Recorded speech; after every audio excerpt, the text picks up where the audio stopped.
10,000 की तुम्हारी जॉब है, ठीक है। 10,000 के अंदर तुम 7,000 रुपये या 6,000 रुपये जो है घर में दे रहे हो।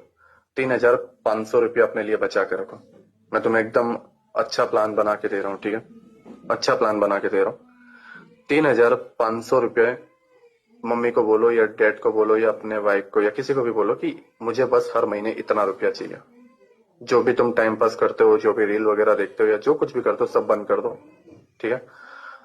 3,500 रुपये में जो है तुम्हें $5,000 का एक फंडेड अकाउंट मिलेगा। मैं डायरेक्टली स्टार्ट किया था 100K से, ठीक है। तो मैंने बड़ा जंप मारा था क्योंकि मेरे पास तब अमाउंट था। बट मैं तुम्हें बोलता हूँ कि तुम जो है $5,000 से जो है अकाउंट स्टार्ट करो, जो कि $39 में मिल जाएगा। अब इसमें होता क्या है कि तुम्हें फेज 1 में इसका 8% बनाना है, ठीक है। और फेज 2 में जो है 5% बनाना है। जब बना लोगे तुम्हें लाइव अकाउंट मिल जाएगा और उसमें जो भी तुम अमाउंट बनाते हो उसका जो है तुम्हें पे आउट मिलेगा। 80% 90% डिपेंड करता है वेबसाइट क्या होती है, ठीक है ना। यहाँ पे समझो, $5,000 का तुमने एक अकाउंट लिया 1 नवंबर को। चलो हम ट्राई करते हैं कि नवंबर मंथ को हम समझने की कोशिश करते हैं। नाउ $5,000 का आप एक अकाउंट लेते हो और अब तुम कोर्स को पे करने की जगह 3,500 रुपये खुद में इन्वेस्ट करते हो, ठीक है। 3,500 रुपीज तुम खुद में इन्वेस्ट करो, किसी कोर्स में नहीं, किसी के भी सिग्नल में नहीं, कहीं पर भी नहीं। 3,500 रुपये जो है तुम इन्वेस्ट कर रहे हो खुद में, ओके। नाउ पहले दिन से तुम्हारी लर्निंग स्टार्ट हुई। अब तुम्हारे पास एक फंड है, तुमने MT5 में लॉग इन किया, $5,000 का कैपिटल। लॉग इन करने के बाद जो है तुमने गोल्ड में पहला ट्रेड लिया, ओके।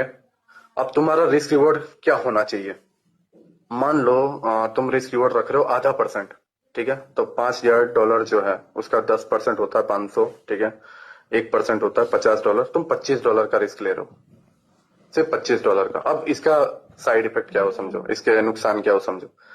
तुम $5,000 में से ओवरऑल 10% का ज्यादा रिस्क नहीं ले सकते। 10% से नीचे गए तो ये तुम्हारे से अकाउंट ले लिया जाएगा, तुम्हें फिर बाय करना पड़ेगा। बेसिकली प्रॉफिट में से ही कमाता है, अर्निंग करता है, ठीक है।